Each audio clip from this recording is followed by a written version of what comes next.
భవిష్యత్ మీద ఎన్నో ఆశలు పెట్టి మనము వేరే కంట్రీస్కి కానీ వెళ్ళి చదువుతుంటాము. అండ్ ఈరోజు అట్నే ఒక అమ్మాయి మన హైదరాబాద్లోని లాలాపేట్ దగ్గర ఉన్న ఒక అమ్మాయి నిఖిత గొడిసాల అనే ఒక అమ్మాయి 4 years బ్యాక్ మన మాస్టర్స్ చేయడానికి అయితే యూఎస్ వెళ్ళింది. అండ్ అక్కడే వెళ్ళి చదువుకుంటుంది.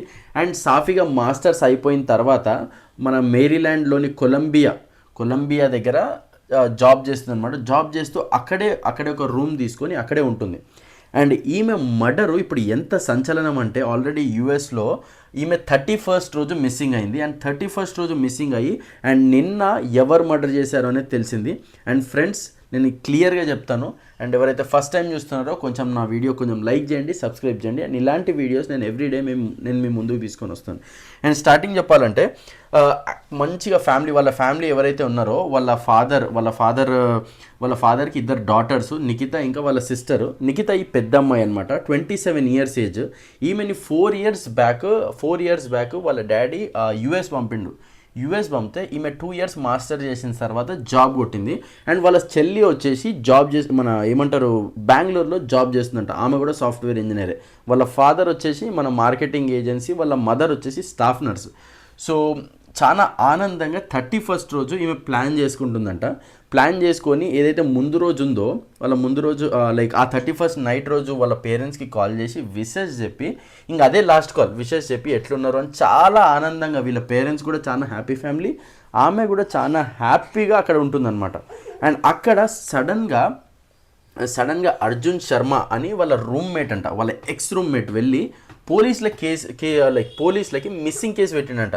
ఏమని, అరే ఇట్లా ఈ అమ్మాయి మిస్ అయింది అని చెప్పి. అంటే దీని అర్థం ఎప్పుడు 31st రోజు నైట్ 7 o'clock ఇక్కడ యూఎస్ టైమింగ్ని చూసుకుంటే.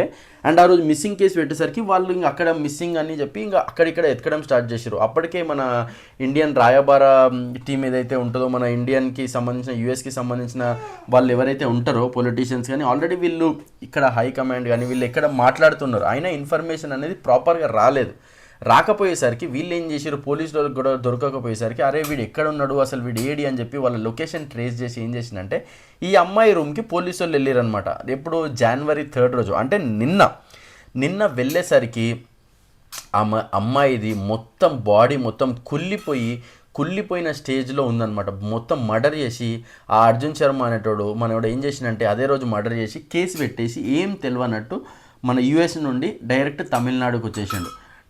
తమిళనాడుకు వచ్చేసిన తర్వాత అండ్ ఇంకా మనోడు ఏం తెలియనట్టు ఉన్నాడు. అండ్ వీళ్ళు ఇంకా ఆబ్వియస్లీ సస్పెక్ట్ని ఐడెంటిఫై చేసిరు. ఓకే, వీడు కేసు పెట్టి కనిపించట్లేదంటే పక్కా వీడే అని చెప్పి వాళ్ళు ఆల్మోస్ట్ హాఫ్ కన్ఫర్మ్ చేసుకొని ఇంటర్పోల్ టీం ద్వారా మనోడిని తమిళనాడులో ఉండి ట్రేస్ చేసి అర్జున్ శర్మ అనేటోని అండ్ ట్రేస్ చేసి పట్టుకున్న తర్వాత ఇప్పుడు వాళ్ళ ఫాదర్ కూడా ఏమంటున్నాడు అంటే, ఈ అబ్బాయి అర్జున్ శర్మ ఎవడైతే ఉన్నాడో ఆడు ఆల్రెడీ అందరి దగ్గర అప్పులు తీసుకున్నాడు, మా కూతురు దగ్గర కూడా అప్పు తీసుకున్నాడు. ఈమె బాయ్ ఫ్రెండ్ అయితే కాదు, రూమ్మేటే.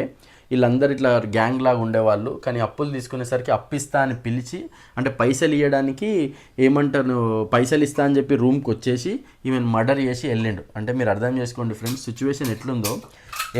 కొన్నిసార్లు ఏదో ప్లాన్ చేసుకొని భవిష్యత్తు నిలబడుతుంది, భవిష్యత్తు చాలా ఊహించుకొని ఎన్నో ఆశలు పెట్టుకొని అక్కడికి పోయి జాబ్ చేసి ఇక్కడ ఉన్న ఫ్యామిలీ కూడా చాలా హ్యాపీగా ఉంది. కానీ చూసుకుంటే ఈరోజు అమ్మాయి ప్రాణాలు లేదు. అండ్ ఇది ఎంత బాధాకరం అంటే, ఇప్పుడు వాడికి ఏదైనా అప్పు ఇవ్వకపోయినా, అప్పు తీసుకోకపోయినా, అప్పు ఇవ్వకపోయినా ప్రాబ్లం లేదు, కానీ మొత్తం మీద ప్రాణాలు తీసేసి ఇప్పుడు వాడు కూడా ఊసులు లెక్క పెట్టాల్సి వస్తుంది. ఇప్పుడు అమెరికాకి తీసుకొని వెళ్ళి మళ్ళీ మనల్ని అరెస్ట్ చేసి మనల్ని ఆబ్వియస్గా జీవిత ఖైదీ చేస్తారు. అక్కడ ఏమన్నా అయితే ఆబ్వియస్గా అక్కడ ఫైన్స్ కానీ చాలా ఎక్కువ ఉంటాయి. అండ్ దీనివల్ల వాడికి ఏం ఉపయోగం, ఇటు సైడ్ వీళ్ళ ఫ్యామిలీకి కూడా ఎంత బాధ చెప్పండి. వాళ్ళ ఫాదర్ అయితే అసలు వాళ్ళ ఫాదర్ని ఎవరు చూడలేకపోతున్నారు. ఆ లాలాగూడలో అంత మొత్తం అక్కడ చుట్టాలు వాళ్ళందరూ వచ్చేసి అరే ఎట్లయింది ఎందుకంటే ఆ బాడీ రాక వాళ్ళంతా చాలా డిస్టర్బెన్స్ సిచ్యువేషన్లో ఉన్నారు. అండ్ ఫ్రెండ్స్, ఇక్కడ సింపుల్గా నేను ఏం చెప్తున్నానంటే, ఎవరన్నా కానీ అలాంటి సిచ్యువేషన్ వచ్చి ఉంటే అరే వద్దు అని చెప్పి వదిలేసుకొని వెళ్ళిపోవడం బెటర్. ఎందుకంటే ఒకరితో నీకు ఆ స్టేజ్ వరకు నీకు వైరం అనేది ఉందంటే, నాకు వద్దు బై, నీ పంచాయతీ వద్దు, నువ్వు వద్దు అని చెప్పి వెళ్ళిపోవడం బెటర్. దానికన్నా బెటర్ ఇప్పుడు ఒక ఎక్స్టెంట్ ముందుకు జరిగితే ఇలాంటి సిచ్యువేషన్స్ అనేది వస్తుంటాయి అన్నమాట. అండ్ ఫ్రెండ్స్, ఇదే ఫ్రెండ్స్. అండ్ రేపు నేను మీ ముందుకు ఇంకో కొత్త వీడియోతో వస్తాను. And thank you friends for watching my channel. ఎవరైతే నన్ను సపోర్ట్ చేస్తున్నారో ఇలానే సపోర్ట్ చేయండి. And thank you for watching.